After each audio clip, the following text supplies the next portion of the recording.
자, 우리가 이제 지난 시간에 했던 내용들을 조금 복습을 하고 이제 이번 2차시 이야기 하도록 하겠습니다. 지금 이제 5강인데 개념 뿌리들, 영혼 개념에 대해서 이야기를 1차시 때 이제 한 내용들을 조금 복습을 하겠습니다.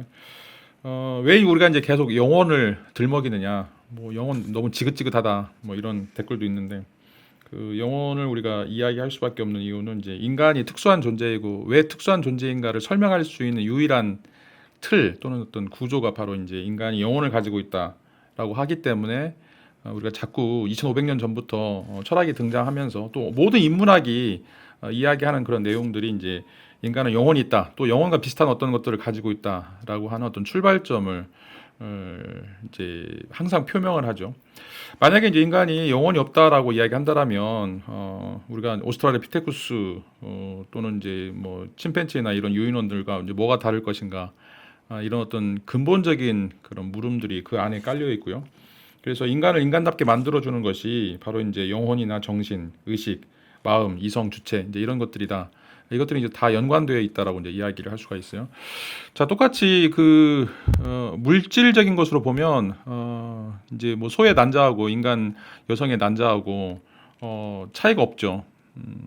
단백질이기 때문에 차이가 없는데 왜 인간 여성의 난자는 사고 팔면 안 되고 소의 난자는 사고 팔아도 가능한 것인지, 그 차이가 무엇인 것인지, 왜 인간에게 존엄성을 부여하고 왜 인간을 죽이는 것이 동물을 죽이는 것보다는 훨씬 더 도덕적으로 악한 것이다라고 이야기하고, 또 사람들을 대우할 때 왜 똑같이 평등하게 대우해야 되는지, 능력의 차이가 있음에도 불구하고 인식의 차이가 있음에도 불구하고 왜 똑같이 대우해야 되는지, 이런 것들을 설명할 수 있는 이제 근거가 인간은 특수한 존재고, 그 특수한 존재라고 하는 것이 바로 인간은 영혼을 가지고 있는 존재이기 때문이다라고 이제 이야기를 할 수 있겠고, 이 영혼이라고 하는 것은 이제 계속해서 반복해서 이야기하지만 신적 요소거든요. 신적 요소. 소크라테스가 이제 너 자신을 알라라고 얘기할 때 너희들은 이제 신의 자손이다. 신적인 것들을 가지고 있던 신성한 존재이기 때문에 얼마만큼 소중한 존재인지 그런 것들을 깨닫으라고 하는 이제 말이기 때문에, 자, 이제 인간이 그 특수한 존재로서 영혼을 가지고 있다라고 하는 것 때문에 인간은 물질이지만, 단백질 덩어리지만, 고기 덩어리지만 여전히 천사와 같이 또 신과 같은 그런 어떤 방식으로 대우를 해야 된다. 그런 의미에서 이제 어떤 윤리적 가치나 도덕들 이런 것들이 이제 발생하게 되는 어떤 그런 어떤 출발점이다라고 이야기를 할 수가 있습니다. 자, 그런데 이제 우리가 지난번에 살펴본 것처럼 그리스에서 이제 푸시케라고 하는 이 영혼이라고 하는 것은 원래는 이제 생명을 의미했었죠. 살아있는 것. 살아있는 것이 바로 이제 영혼이다라고 이야기할 수 있고, 푸시케라고 할 수 있고, 살아있지 않은 것, 죽은 것들은 이제 푸시케가 없는 것이다. 라고 이제 이야기를 할 수 있는데, 영혼이 굉장히 이제 특이한 것 중에 하나가 이제 영혼은 하나의 개별화된 개체다라고 이제 이야기를 할 수 있죠. 그러니까 이제 나무 한 그루처럼 또 사람 하나라고 이야기할 수 있는 그런 어떤 독립성을 가지고 있는 존재가 바로 이제 영혼이다라고 이제 이야기를 할 수가 있어요. 그래서 내가 죽지만, 내가 죽으면 나의 뇌가 사망하는 것이고, 내가 뇌가 사망하면 내가 생각이 없는 건데 나의 영혼은 또 살아 있어요. 나의 영혼은 뭐 천국에 가거나 지옥에 가거나 아니면 또 다른 세계, 뭐 윤회라든지 이런 어떤 방식으로 다시 새로운 세계로 이제 넘어가게 되는 거죠. 그러니까 나의 마음이나 생각은 없어지지만 나의 영혼이라고 하는 것은 어떤 개별적인 독립된 실체로서 내가 죽더라고 하더라도 그것들이 이제 다시 다른 세계로 넘어가게 되는 이런 것들을 이제 볼 수가 있죠. 그래서 그런 의미에서 이제 영혼은 실체다. 라고 이야기하는 거죠. 내가 지금 여기서 시공간에서 살아있는 것처럼 그렇게 분명한 형태로 존재하는 것이 이제 영혼이다라고 이제 이야기를 할 수가 있습니다. 자, 이제 고대 그리스 사람들은 이제 영혼을 푸시케라고 이제 이야기하면서 처음에는 이게 이제 영혼이라고 하는 게 물질이라고 생각했죠. 물질이긴 물질인데 굉장히 영묘한 신비로운 어떤 물질이라고 생각을 했었고, 근데 그게 이제 인간의 심장 카르디아라고 하는 것과 똑같은 것이다라고 이제 생각을 했었죠. 자, 그런데 이제 이것이 나중에는 이제 소크라테스, 플라톤 넘어오게 되면서 인간의 이제 영혼이라고 하는 것이 어떻게 보면 이제 물질적인 것이 아니다라고 하는 어떤 비물질적인 것이다라고 하는 그런 어떤 생각들이 만들어지게 되고, 그래서 이제 인간의 영혼이라고 하는 것이 그냥 심장이나 어떤 호흡이나 이런 것들에서 이제는 어떤 순수한 비물질적인 그런 요소로 이제 발전하게 되는 자 이런 것들이 이제 만들어지게 되죠. 이게 이제 소크라테스 이후부터 그 푸시케 개념이 이제 변화된 것이다라고 이야기할 수 있는데 처음에는 이제 이 푸시케라고 하는 것이 물질이다라고 하는 생각을 가졌었고 이게 어떻게 보면 이제 자연주의적 이해다라고 이야기할 수가 있겠죠. 자연의 한 파트로서 물리적인 것의 한 부분으로서 이제 존재한다라고 이제 이야기할 수 있었는데 이런 어떤 내추럴리즘 자연주의와는 이제 달리 소크라테스는 이제 이 자연 세계라고 하는 피시스와 그다음에 이제 노모스라고 하는 이 관습이나 법 세계, 이 도덕의 세계를 이제 구분하게 되면서 이 영혼이라고 하는 것이 이 어떤 이원론적인 사유 속에서 물질이 아니라 정신적인 어떤 요소이고 비물질적인 어떤 요소다라고 하는 것으로 이제 이야기를 진행을 시키게 됩니다. 그렇기 때문에 소크라테스는 이제 내 영혼을 돌보라. 라고 하는 이제 이야기를 하게 되고 그래서 영혼이 굉장히 소중한 것이고 이것은 이제 우리의 어떤 육체라고 하는 것으로서는 미칠 수 없는 그런 어떤 영역이기 때문에 우리가 이제 육체를 돌보는 것처럼 의식주라고 하는 어떤 방식으로 육체를 돌보는 것처럼 우리가 그 정신을 또 돌봐야 된다라고 하는 이제 생각을 하게 되죠. 이게 이제 우리가 이제 지난 시간에 배웠던 그런 이제 내용들입니다. 자, 이런 내용들을 좀 바탕으로 해서 오늘 2차시 진행하도록 하겠습니다. 자, 이게 방금 이제 말씀드린 것처럼 플라톤에 있어서 이제 그 이전 자연론과 이제 플라톤 이후에 이 영혼에 대한 어떤 생각들이 바뀌었다라고 이제 이야기할 수 있는데 원래는 이제 피시스라고 하는 이 자연이라고 하는 것은 이제 만물을 포함하는 전체다라고 이제 이야기를 할 수가 있었습니다. 그런데 이제 이런 생각이 인간의 영혼까지도 어떤 이제 영묘한 물질이다라고 하는 그런 생각으로 이제 이어졌었고, 그런데 이것이 이제 BC 5세경 이후에 소피스트 또 이제 소크라테스 이제 플라톤으로 이제 이어지면서 인간 또 문화 또는 법 이런 제도 이런 것에서 인간의 영혼이 개입하는 이런 측면들이 이제 강해지게 되고, 그래서 이제 이 영혼이다라고 하는 이런 어떤 논의들이 그 우주 전체가 아니라 이제 인간과 관련되어 있는 그런 요소로서 이제 이야기가 된다라고 이야기를 할 수가 있어요. 그래서 이 자연과 피시스라고 하는 것과 노모스라고 하는 이 문화의 이분법이 이제 확고해지면서 인간은 더 이상 이제 물론 이제 큰 자연에 속해 있긴 하지만 자연으로부터 독립해 나와서 자신 어떤 정체성을 갖는 이런 어떤 존재로서 이제 간주가 된다라고 이제 이야기를 할 수가 있어요. 그런데 우리가 이제 지난 시간에 얘기했던 것처럼 이제 현대 철학은 오히려 이런 것들을 더 이제 인간과 자연을 통합하려고 하는 그런 시도가 이제 있게 되었다라고 이제 이야기를 할 수가 있겠죠. 이런 내용들을 이제 우리가 이제 2차 시에서 좀 생각을 했었고, 이제 3차 시로 넘어가서 이 초월과 내재를 우리가 이제 지난 시간에 이제 설명을 드렸었는데, 플라톤에 있어서는 이제 이 영혼이라고 하는 것이 불멸적인 그런 부분이 있고 또 가사적인 그런 어떤 부분들이 있다라고 이제 이야기하고 있고, 이 영혼이라고 하는 것은 이런 어떤 불멸적인 그런 요소를 가지고 있기 때문에 이런 어떤 불면적인 요소들에 대한 어떤 그런 이론들이 이제 필요하다라고 이제 이야기를 할 수 있겠고, 이런 것들이 이제 종교적인 또 영혼적인 어떤 개념으로 넘어가게 된다라고 이제 이야기를 할 수가 있겠죠. 그리고 이제 데카르트 같은 경우에는 이런 것들이 이제 본유관념으로서 인간에게 주어진 것이고, 이런 것들은 인간이 가지고 있는 어떤 물리적 요소라고 하는 것으로 이제 포함시킬 수 없는 이제 그런 요소다라고 이제 이야기를 할 수가 있습니다. 그리고 이제 플라톤에게 있어서 영혼에 대한 어떤 삼분법을 이제 이야기를 했었는데, 우리가 이제 이 이성 또는 이제 그 감정과 욕망 이 세 가지 요소들을 좀 가지고 있고, 그런 이 세 가지 요소들이라고 하는 것이 또 국가 전체에 서로 이제 영향을 미치고 있다라고 이제 이야기를 할 수가 있습니다. 이런 방식으로 해서 플라톤은 이제 인간에게서 가장 중요한 그런 부분들은 이제 이성적인 부분, 이 로고스적인 그런 부분이다라고 이제 이야기를 하고 있고, 그다음에 이제 그 지도자 계층들은 이런 로고스적인 그런 부분들을 이제 훈련을 통해서 개발을 해야 되고, 그다음에 이제 이 전사 계급은 이 감정이라고 하는 티모스 이런 부분 이런 것들을 이제 발전시켜야 된다라고 이제 이야기를 하고 있죠. 이런 것들의 어떤 주장들은 영혼이라고 하는 것이 국가라고 하는 개인의 영혼이라고 하는 것이 국가 전체라고 하는 어떤 계급과 서로 이제 일맥상통한다, 서로 연관되어 있다라고 하는 이제 이야기를 보여주고 있습니다. 자, 오늘 이제 3차시로 넘어가서 그 아리스토텔레스의 이제 그 영혼에 대해서 이야기를 하도록 하겠습니다. 자, 이제 아리스토텔레스는 또 이제 플라톤과는 이제 달리 이제 이 세 개를 통합시키려고 하는 그런 어떤 시도라고 이제 이야기를 할 수가 있는데, 자, 플라톤에게 있어서는 이제 인간의 정신이나 이성이나 이런 것들은 이제 이 세 개를 초월해 있는 이런 존재다라고 이제 이야기를 할 수가 있는데, 자, 이제 아리스토텔레스는 이 영혼에 대해서 이제 다른 방식의 접근을 하고 있어요.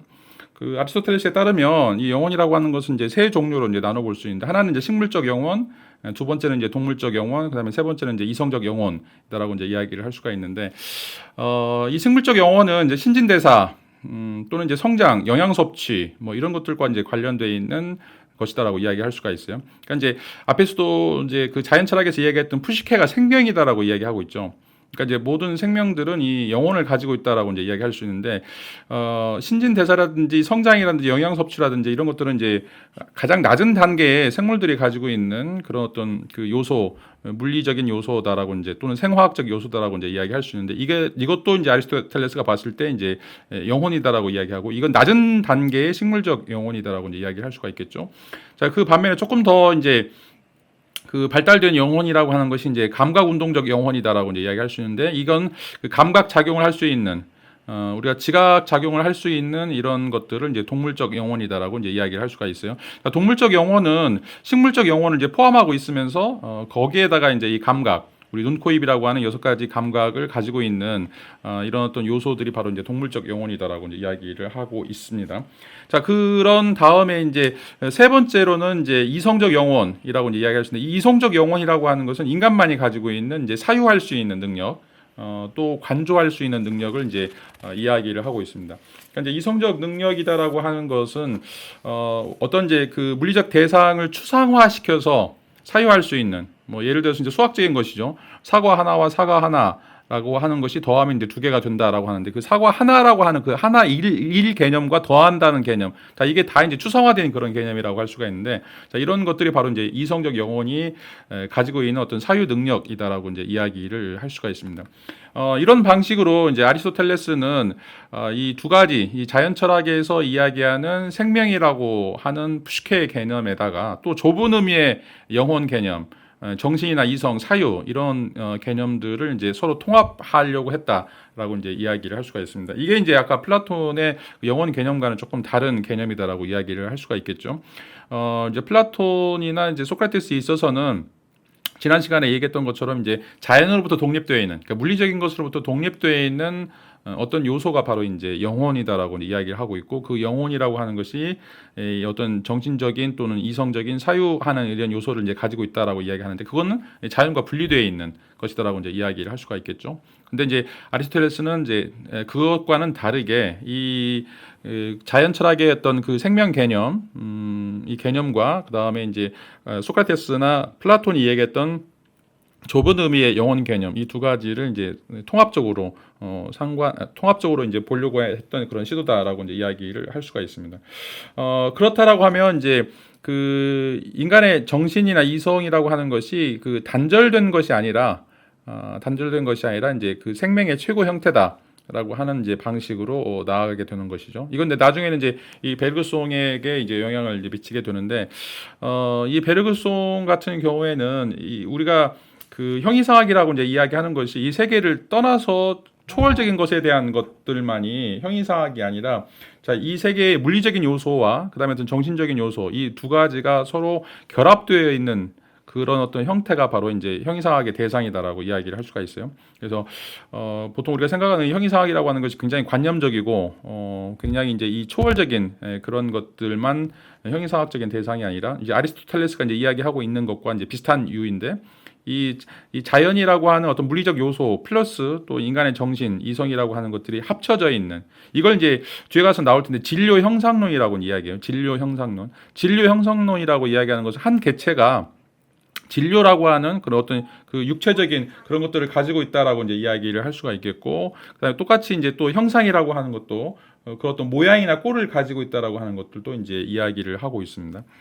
이건 이제 뭐 예를 들으면 붕어빵 같은 건데, 이 붕어빵은 붕어라고 하는 그런 모양하고 그 다음에 이제 그 빵이라고 하는 이제 밀가루와 이제 안고, 이 두 가지가 합쳐져서 붕어빵이 되는 거죠. 근데 이제 이 붕어빵은 두 개의 요소, 그러니까 진료하고 형상하고 절대로 분리되어서 존재할 수가 없어요. 그러니까 논리적으로는 논리적으로는 이제 분리해서 생각할 수가 있죠.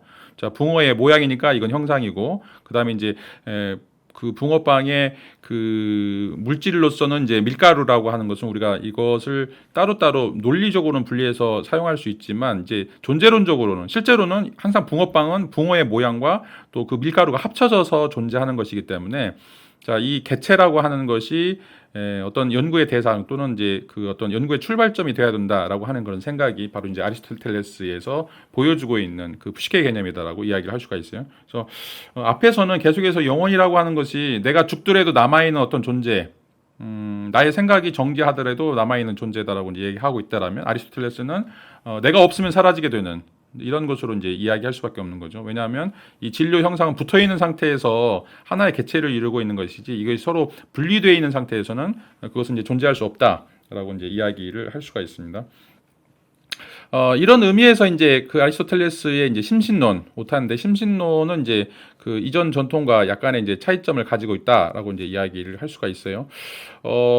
이제 피타고라스 또 플라톤 전통에서 인간의 육체라고 하는 이 신체라고 하는 소마는 이제 무덤이라고 하는 세마라고 이제 이야기를 할 수가 있는데 어떻게 보면 이제 이 무덤에서 벗어나는 것, 이 신체로부터 나려고 하는 것이 이제 소크라테스에서는 죽음에 대한 연습이고 그게 이제 철학이다라고 이제 이야기를 할 수가 있습니다. 신체로부터 이제 신체라고 하는 것은 여러 욕구들을 포함하고 있기 때문에 그런 어떤 욕구 물리적인 그런 욕구로부터 벗어나는 것이 바로 이제 철학함의 출발이다라고 이제 이야기를 할 수가 있는데 자, 그런 의미에서 이 몸은 감옥이고 또 이 불사의 영혼이 우리가 죽게 되면 이 신체로부터 자연스럽게 분리되는 것이다라고 이제 이야기를 하고 있죠. 자, 그러나 아리스토텔레스는 아까도 이제 붕어빵처럼 영혼과 신체가 결합되어 있는 형태로서만 존재하는 것이지, 자, 이게 분리되어 있지 않다라고 하는 그런 주장을 하게 돼요. 그래서 영혼은 형상이고 신체는 진료인데 이 영혼과 신체라고 하는 것은 이 심신이라고 하는 것은 같이 결합된 형태에서만 존재하는 것이지 신체가 없는 영혼 또 영혼이 없는 신체 이런 것들은 이제 존재하지 않는다라고 이제 이야기를 할 수가 있습니다. 그래서 영혼과 신체는 이제 서로 떼어낼 수 없는 그런 어떤 결합 관계를 가지고 있다. 그리고 이것을 우리가 이제 진료 형상론이다라고 이야기를 하는 거죠. 항상 그 개체로서 존재하는 것이다라고 이제 이야기를 할 수가 있습니다. 그러니까 이제 그 기독교에서도 인간이 부활한다라고 이제 이야기하는데 부활해서 천국에 들어갈 때 육신하고 정신하고 같이 있는 거죠. 통합된 존재로서 이제 천국에 간다, 지옥에 간다라고 이야기하고 있어요. 그래서 지옥에 가면 왜 고통을 받는가? 육체가 있기 때문에 고통을 받는 거죠. 영혼만 있으면 고통을 느낄 수가 없겠죠. 고통이라고 하는 것은 우리 신체의 기관, 그 감각 기관이 있어야만 느낄 수 있는 것이기 때문에 자, 그래서 이제 인간이 부활할 때 뭐 땅에서도 뭐 바다에서도 다 그 신체들을 뱉어낼 것이다라고 이제 이야기하고 있는데 자, 이런 의미가 바로 이제 아리스토텔레스가 이야기하는 진료 형상론적 차원에서 영혼과 신체의 어떤 결합이다라고 이야기를 할 수가 있습니다. 그러니까 이제 인간의 특질로서 영혼이라고 하는 것이 무엇인가라고 하는 것이 바로 이제 이 고대 철학에서도 이게 두 가지가 나눠지게 되는데 하나는 신체와 분리되어 있는 어떤 불사의 존재로서 영혼인가 아니면 신체와 계속해서 결합되어 있는 형태로서의 영혼인가 이 두 가지 이론이 바로 이제 플라톤과 아리스토텔레스의 차이점이다라고 이야기를 할 수가 있습니다. 이제 아리스토텔레스는 이제 뒤에 가서도 설명하겠지만 이제 그 잠재태하고 현실태다라고 이제 이야기를 하고 있는데 이 잠재태라고 하는 것은 가능성을 이제 이야기를 하고 있어요. 가능성을 이야기하고 있고 현실태라고 하는 것은 이제 실제다라고 이제 이야기를 하고 있는데 자, 여기서 이제 신체다라고 하는 것은 영혼이 어떤 방식으로 이제 기능하느냐라고 하는 이제 의미에 따라서 인간의 신체가 이제 바뀔 수가 있겠죠. 인간의 신체는 계속해서 변해간다라고 하는 그런 의미에서 이제 잠재태다라고 이야기를 할 수가 있어요. 뭐 예를 들어서 이제 그 어린 소크라테스와 그 다음에 이제 청년 때 소크라테스, 그 다음에 노년의 소크라테스라고 이제 이야기할 때, 자, 소크라테스라고 하는 영혼은 똑같죠. 어릴 때나 청년이나 노년이나 똑같은데 신체는 바뀌어가게 돼요. 어릴 때 갓난아기 때, 그 다음에 청년 때, 또 노인 때 몸의 양상이 이제 바뀌게 되는 거죠. 자, 그렇게 이제 바뀔 수 있다라고 하는 의미를 잠재태 또는 이제 가능성 이라고 이제 이야기를 할 수가 있겠고, 그 다음에 이제 몸이 바뀌지만 소크라테스라고 하는 것 자체, 그건 이제 소크라테스 영혼이라고 얘기하시는데 이건 바뀌지 않죠. 이게 실제라고 하는 거죠. 그런 의미에서 이제 현실태다라고 이야기를 하고 있어요. 그래서 모든 진료와 형상을 갖고 있는 이런 개체들은 이 잠재태와 또는 이제 현실태들을 갖게 되는데 이 현실태는 어떤 정신적인 요소들을 이야기하고 있고 이 정신적인 요소를 감싸고 있는 이런 어떤 신체나 물리적인 것들은 이제 바뀔 수 있는 이런 형태에서 이제 잠재태 또 잠재성이다라고 이제 우리가 이야기를 할 수가 있어요. 자, 왜냐하면 이제 영혼이 육체를 이끌어가는 어떤 이제 목적으로서 또는 이제 목적인으로서 이제 아리스토텔레스는 이제 생각하기 때문에 그렇다라고 이야기를 할 수가 있어요. 그러니까 이제 아리스토텔레스도 여전히 이제 그 영혼에 대한 어떤 강조점 거기에 대한 이제 방점을 띠고 있죠. 왜냐하면 영혼이라고 하는 것이 진짜 현실이고 진짜 실제이고 인간의 몸이라고 하는 것은 그 실제에 맞춰서 변해가는 그런 요소다라고 이제 이야기를 할 수가 있겠죠. 우리도 이제 인체라고 하는 게 있는데 우리의 어떤 그 세포들이 7년에 한 번씩 전부 다 이제 바뀌게 되는데 나는 변화하고 있지 않죠. 그러니까 이제 나의 영혼이라고 하는 것은 현실태로서 계속해서 존재하는 것이고 반면에 나의 신체는 계속해서 바뀌어지게 되는 그런 의미에서 그런 바뀔 가능성을 갖는다라고 하는 의미에서 이제 잠재태 또는 이제 가능태다라고 이제 이야기를 할 수가 있어요.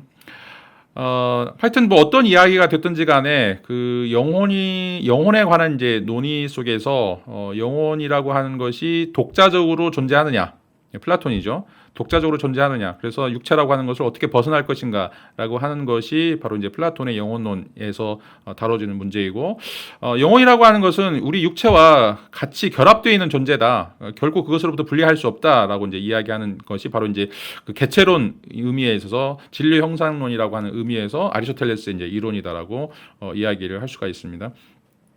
자, 이제 이런 의미에서 이제 서구 형이사학에서 영혼이라고 하는 것이 초월적이냐? 그러니까 우리 육체를 벗어나는 것처럼 이제 초월적이냐, 아니면 우리 육체와 같이 있느냐라고 하는 의미에서 내재적이냐라고 하는 이 두 가지 방식으로 이제 영혼론이 갈리게 돼요. 그래서 이제 플라톤, 뭐 신플라톤주의, 이제 기독교적인 이런 방식으로 가려고 하는 것들이 이제 초월적 사유다라고 이야기할 수 있죠. 인간의 영혼이 어떻게 하면 그 지구로부터, 이 세계로부터 벗어나서 하늘나라 또는 이제 그 하나님 또는 일자와 서로 합의를 할 수 있을 것인가라고 하는 그런 고민이 바로 이제 초월적 사유다라고 이제 이야기를 할 수가 있겠고, 그런 반면에 또 다른 이제 이론에서는 인간의 내재적인, 다시 말하면 우리 몸에 있는, 우리가 육체를 가지고 살아가는 그런 어떤 형태 속에서 존재하는 영혼에 대한 것들이 중요하다라고 이제 이야기를 할 수가 있습니다. 이제 전체적으로는 이 초월론적인 사유가 강세를 이루고 있어요. 서구 형이사학에서 이 영혼이 초월적인 존재다. 그리고 이제 그런 의미에서 인간은 이 세계에 살고 있지만 여전히 이 세계를 초월하는 것이다라고 하는 이제 이야기를 하고 있죠. 그런 반면에 이제 스토아 학파나 이제 에피쿠로스 학파, 이건 헬레니즘 시대인데, 헬레니즘 시대는 이제 BC 3세기경부터 AD 3세기경까지 그 로마가 아테네를 점령한 이후에 그 그리스 문화가 이제 쭉 퍼져나가 있는 세계가 바로 이제 헬레니즘이다라고 이제 이야기를 할 수가 있는데, 자, 여기서는 이제 영혼을 또 물질로 사유하려고 하는, 이제 어떻게 보면 이제 자연 철학으로 되돌아가려고 하는 것들이죠. 그래서 이제 이것이 또 이제 원자론이라든지 이런 것으로 이제 발전하게 되는 것이다라고 이야기를 할 수가 있습니다. 그래서 그 영혼론은 여기서 보면 한 세 가지 정도로 우리가 구분해서 사용할 수가 있죠. 하나는 초월적인 거, 하나는 이제 내재적인 거, 하나는 이제 물리적인 거, 이렇게 한 세 가지 정도로 나눠서 이제 생각을 해볼 수가 있습니다. 아까도 이제 말씀드렸던 것처럼 이제 전반적인 서구 형이사학에서 중요한 이제 영혼론은 초월적인 영혼론이다라고 이제 이야기를 할 수가 있겠고, 그래서 이제 피타고라스, 이제 플라톤, 이제 아리스토텔레스의 이제 이런 어떤 사유들이 물론 이제 아리스토텔레스도 내재적인 것도 이야기하고 있지만 이제 현실태라고 하는 의미에서는 여전히 이제 그 영혼의 어떤 초월적인 모습들을 이제 강조하고 있다라고 이제 이야기를 할 수가 있어요. 그래서 이제 플로티노스라든지 이제 플라토노스는 이제 신플라톤주의라고 이야기를 하는데, 그 플라톤의 어떤 그 주석을 달고 있고 또 플라톤의 이론을 좀 더 심화시켜서 극단적으로 이제 밀고 나갔던 그런 사람이라고 이제 이야기를 할 수가 있습니다. 자, 교부 철학은 이제 기독교 교부들을 이제 이야기하는데, 그 예수님이 돌아가신 다음에 제자들이 있고 이제 제자들 다음에 이제 속사도다라고 하는 그 이제 사도들로부터 12 제자들로부터 배웠던 사람들이 이제 속사도들인데, 그 속사도들이 또 그 다음에 이제 이어진 사람들이 이제 교부라고 하는 사람들이에요. 이제 교회의 이제 지도자들인데, 자, 이런 사람들은 주로 이제 법학을 공부하거나 이제 철학을 공부한 사람들이었는데, 기독교 신학을 이제 체계화시키는 그런 어떤 역할들을 담당했던 이제 지식인들이라고 이야기를 할 수가 있습니다. 그리고 이제 13세기에 이제 스콜라 철학, 스콜라 철학이라고 하는 것은 이제 이 중세 시대에 거의 1000년 동안 기독교 이 교리들이 굉장히 이제 치밀하게 체계화되고 있는데 그 체계화시키는 그런 어떤 작업들을 우리가 이제 스콜라 철학이다라고 이야기를 할 수가 있습니다. 그리고 17세기 이제 형이상학으로 넘어와서 데카르트라든지 라이프니츠라든지 말브랑슈 이런 사람들이 17세기 이제 이런 어떤 플라톤적인 생각들 그대로 이어받게 되는 것이다라고 이제 이야기를 할 수가 있습니다. 여러분들 나중에 이제 형이상학 시간에 이런 것들을 이제 공부하게 될 거예요. 중세에서는 이제 이런 영혼이라고 하는 것이 이제 신의 개념을 끌어들여서 인간과 신을 이어주는 어떤 다리다라고 이제 생각을 하고 있고, 여전히 이것들이 인간에게 이제 그런 어떤 고유성, 왜냐하면 인간만이 신적 요소를 가지고 있기 때문에 그런 의미에서 고유성을 갖는다라고 이제 이야기를 할 수가 있습니다.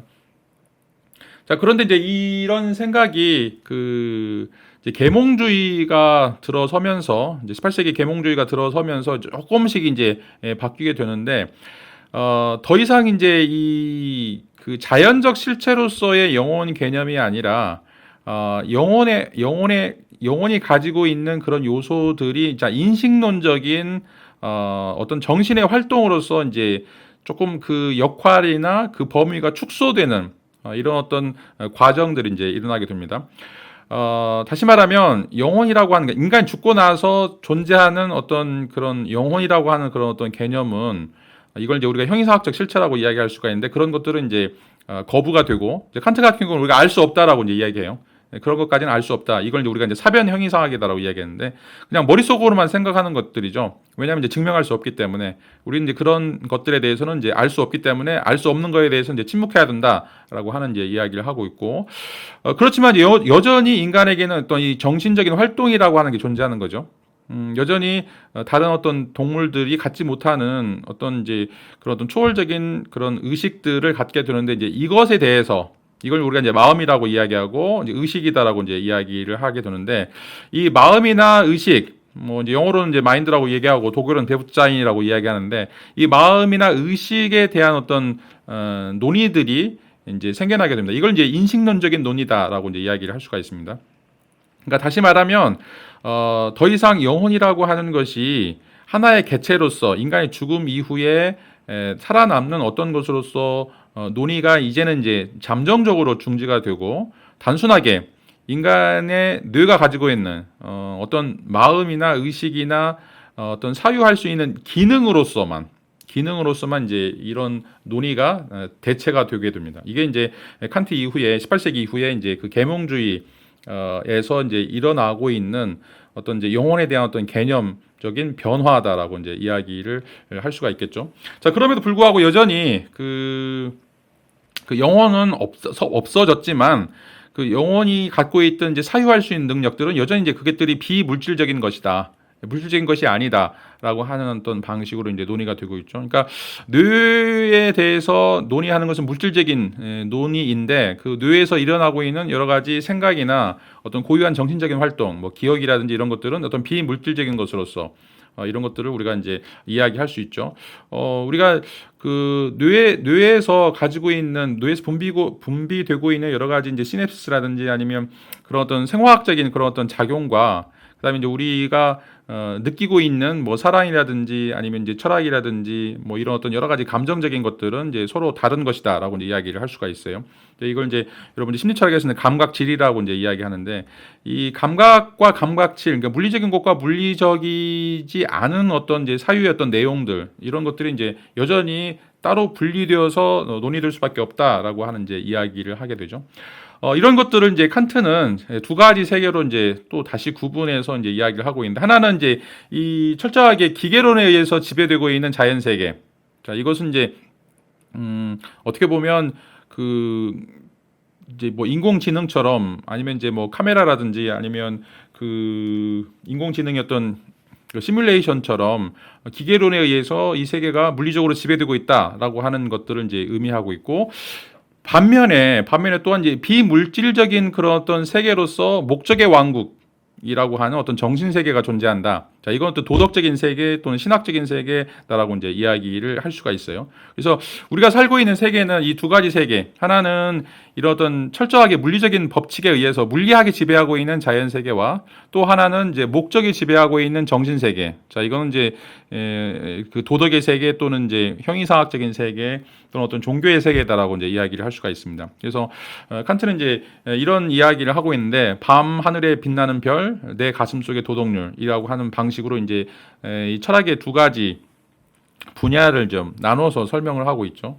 하나는 밤 하늘에 빛나는 별, 이거는 이제 천문학 또는 물리학, 뭐 이 수학 이런 것들이 지배하는 세계죠. 반면에 내 가슴 속에 있는 도덕률, 자, 이것은 물리학이나 자연과학이 침투할 수 없는 그런 영역, 목적의 이제 왕국이라고 이야기할 수 있는 정신 세계를 가리키고 있다라고 이제 이야기를 할 수가 있습니다. 그래서 칸트는 이제 3대 비판서를 쓰게 되는데 그 비판서 중에 이제 이 밤하늘에 빛나는 별을 탐구하는 학문, 단순하게 기계화된 물리적인 어떤 법칙에 따라서 물리학이 다룰 수 있는 이런 어떤 영역에서의 인간의 활동, 이걸 이제 순수 이성이다라고 이제 이야기하고 있고, 반면에 이런 어떤 물리적인 법칙이 자연과학이 접근할 수 없는 그런 어떤 영역, 그리고 순수하게 정신적인 또는 이제 비가시적인 이런 어떤 영역들을 목적의 왕국이라고 얘기하고 있고, 이걸 다루는 학문을 이제 실천 이성이다라고 이야기를 하고 있습니다. 이런 이 두 가지 영역으로 이제 나누어지는데, 칸트는 이제 이 두 가지 영역이 따로따로 또 분리되어 있는 것들이 아니라 서로 이제 또 연관되어 있다라고 하는 이야기를 하게 되는데, 그 이 두 가지 세계들을 연관시키는 게 바로 이제 이 판단력이라고 하는 거예요. 이 판단력이라고 하는 것은 이제 예술, 미학, 이라고 하는 것인데, 이 판단력이 이 물리학의 법칙이 적용되는 세계와 그다음에 도덕의 법칙이 적용되는 세계를 따로따로 떨어져 있는 이 세계를 이제 이어주는 그런 어떤 가교 역할을 하는 게 바로 이제 판단력이다라고 이야기를 하고 있습니다. 또 이제 그 우리가 지난 시간에 우리가 본유관념, 데카르트의 이제 본유관념을 이제 이야기를 했었는데, 칸트에 있어서는 이제 이 본유관념 같은 것은 존재하지 않는다라고 이제 이야기를 하고 있어요. 그러니까 이제 데카르트 같은 경우에는 우리가 이제 언어 기자라고 이야기하는 것처럼 인간이 태어나면서부터 갖고 있는 그런 능력, 그러니까 전혀 경험하지 않음에도 불구하고 인간이 원래 가지고 있는 그런 어떤 씨앗으로서 이제 이 본유관념, 이런 어떤 능력이 있기 때문에 우리가 언어를 활용할 수 있다라고 이제 이야기를 하고 있는데, 칸트는 이제 이런 것은 이제 존재하지 않고 인간은 의식 일반이 갖추고 있는 어떤 능력들을 가지고 있다라고 이제 이야기를 하고 있어요. 이게 이제 그 범주다라고 하는 것과 그다음에 시간과 공간이라고 하는 어떤 이제 그 인식 틀들이에요. 그러니까 인간은 태어나면서 어떤 것들에 대해서, 이 경험들에 대해서 그것들을 받아들였을 때, 그 감각지각을 통해서 우리가 받아들였을 때 그것들을 분류할 수 있는 그런 능력들, 이걸 이제 범주다라고 이야기하는데, 뭐 예를 들어서 양이라든지 뭐 실체라든지 시간, 뭐 공간, 이런 것들이 이제 전부 다 이제 범주 개념이다라고 이제 이야기를 할 수가 있죠. 이런 어떤 그 틀들이 어떻게 보면 이제 OS라고 이야기할 수가 있어요. 운영 체계들을 인간은 이제 내재적으로 가지고 있다라고 이제 이야기를 할 수가 있고, 그렇기 때문에 인간은 이제 아프리오리라고 했는데 선언적으로 어떤 것들을 알 수 있다, 선험적인 인식 능력을 가지고 있다라고 이제 이야기를 하고 있어요. 이제 이 선험이라고 하는 용어들이 이제 여러분 철학 공부할 때 많이 나올 텐데, 경험에 앞선다라고 하는 말이에요. 그러니까 다시 말하면 경험을 하지 않고도 알 수 있는 것, 이게 이제 선험적이다라고 이야기할 수 있고, 경험을 통해서 알 수 있는 것, 이건 이제 후험이라고 이야기하는데, 자, 라틴어로는 이제 선험이라고 하는 것은 아프리오리라고 있고, 그 다음에 후험이라고 하는 것은 아포스테리오리라고 이제 읽어요. 그런데 이제 칸트에 따르면 우리가 본유관념은 없지만 본유관념의 어떤 역할을 할 수 있는 그런 어떤 능력들은 인간들이 갖추고 있다. 그래서 인간은 선험적으로, 다시 말하면 경험을 하지 않고서도 알 수 있는 것들이 있다라고 이제 이야기를 하는 거죠. 그러니까 경험적인 어떤 그런 어떤 증명이 필요 없이 인간은 알 수 있는 그런 것들을 가지고 있다라고 이제 이야기를 할 수가 있습니다. 뭐 이런 방식으로 해서 그 칸트는 인간이 가지고 있는 이제 여러 가지 그 능력들, 이제 고대에는 이게 이제 그 영혼, 개별적인 그런 어떤 형태로서 이제 영혼에 대해서 이야기를 했다라면, 칸트는 이제 그런 것들은 더 이상 존재하지 않고 그 영혼이 가지고 있는 어떤 능력들, 이런 능력들에 대해서만 우리가 이제 논의를 할 수 있다라고 하는 이제 그런 생각들을 하게 돼요. 그런 생각들이 이제 나중에는 다른 이제 그 형이상학자들에게도 이제 이어지게 되는데, 나중에 이제 뭐 이제 스피노자라든지 베르그송, 메를봉 이제 이런 사람들에게도 이제 이어지게 되죠. 뭐 이런 이야기는 좀 나중에 좀 설명을 좀 더 드리도록 하겠습니다. 자, 오늘 좀 강의 내용을 좀 다시 요약을 드리고 마치도록 하겠습니다. 자, 우리가 지금 이제 개념의 뿌리들에서 인간의 영혼에 대해서 쭉 이제 고대부터 현대에 이르기까지 중요한 것들을 조금 이제 설명을 드렸습니다. 그러니까 인간이라고 하는 것이 이제 왜 특수한가라고 하는 것을 설명하기 위해서 영혼이라고 하는 그런 어떤 개념을 이제 도입을 했었고, 그 영혼이라고 하는 개념 중에 이제 가장 첫 번째로 중요한 것이 이 영혼이라고 하는 게 독립적인 개체이다, 독립적인 실체이다. 그래서 인간이 죽더라도 나중에 살아남게 되는 어떤 이제 요소이다라고 하는 것들을 이제 이야기했었죠. 근데 이게 이제 그 근대로 넘어오면서 칸트 이후에 계몽주의에서는 더 이상 인간의 영혼이라고 하는 것은 죽음 이후에 어떠한 존재로서 남는 것은 그건 우리가 알 수 없다라고 이제 이야기를 하고 있고, 그럼에도 불구하고 인간의 영혼이 보여주는 어떤 능력들, 그런 어떤 능력들, 사유 능력들, 추론 능력들, 정신적인 이런 것들, 자, 이런 것들은 이제 칸트는 그것이 이제 도덕 또는 이제 또 미학 또 예술 뭐 이런 것으로서 이제 설명을 하려고 시도를 해요. 이제 초월적인 어떤 요소들은 이제 칸트에 있어서는 이제 사변 철학이기 때문에, 사변 철학이라고 하는 것은 검증할 수 없는, 머리로만 생각해야 되는 이런 것이기 때문에 우리가 굳이 그것들에 대해서는 알 수 없는 것들이기 때문에 침묵해야 되고, 우리가 이제 알 수 있는 것들에 대해서 탐구하기 위해서는 그런 어떤 물리적인 법칙이 지배하고 있는 세계와 그 다음에 이제 그 물리적인 법칙이 전혀 지배할 수 없는 세계, 이 도덕적인 세계, 목적의 왕국, 이런 것들이 이제 존재한다라고 하는 이제 이야기를 했었고, 또 이제 그 중요한 것 중에 하나가 그 뭐 둘 다 비슷하긴 하지만, 자, 플라톤은 이 영혼이라고 하는 것이 우리의 어떤 육체를 떠나서 존재하는 어떤 초월적인 그런 어떤 존재다라고 이제 이야기를 하고 있고, 반면에 이제 아리스토텔레스는 인간의 영혼이라고 하는 것은 항상 육체와 같이 붙어 있는 그런 존재다. 이것들은 이제 서로 분리될 수 없는 것이다라고 하는 이제 이야기를 하고 있습니다. 그런 의미에서 아리스토텔레스는 이제 원래 프시케라고 하는 그런 생명이라고 하는 그런 자연 철학과 동시에 또 지금 플라톤이 이야기하는 이런 어떤 정신이나 이성의 이런 요소들 두 개들을 이제 서로 같이 붙여서 생각을 하려고 한다라고 이제 이야기를 할 수가 있습니다. 하여튼 뭐 어떤 것이 됐든지 간에 이 서양 철학에서 이제 고대부터 현대에 이르기까지 이 영혼에 대해서 초월적인 것이 됐든 아니면 내재적인 것이 됐든 왜 계속해서 이런 이제 영혼에 대해서 이야기를 하게 되는가, 또 그 영혼의 기능으로서 정신이라든지 아니면 사유라든지 이런 것들을 이제 이야기하게 되는가, 자, 이런 것들을 이제 소개해 드렸습니다. 이런 것들은 이제 계속해서 이제 끊임없이 여러 가지 물음들을 이제 끌고 나오기 때문에 여러분들이 가장 핵심적으로 이해해야 될 그런 개념들이에요. 자, 그러니까 이제 확실하게 이런 개념들을 좀 여러분들이 이해를 해야만 앞으로 이제 여러분들이 철학 공부할 때 이제 헷갈리는 또는 이제 혼동되지 않는 그런 어떤 이론들을 여러분들이 좀 섭렵할 수가 있습니다. 자, 오늘 수업은 여기서 마치도록 하겠습니다. 자, 수고 많으셨습니다. 감사합니다.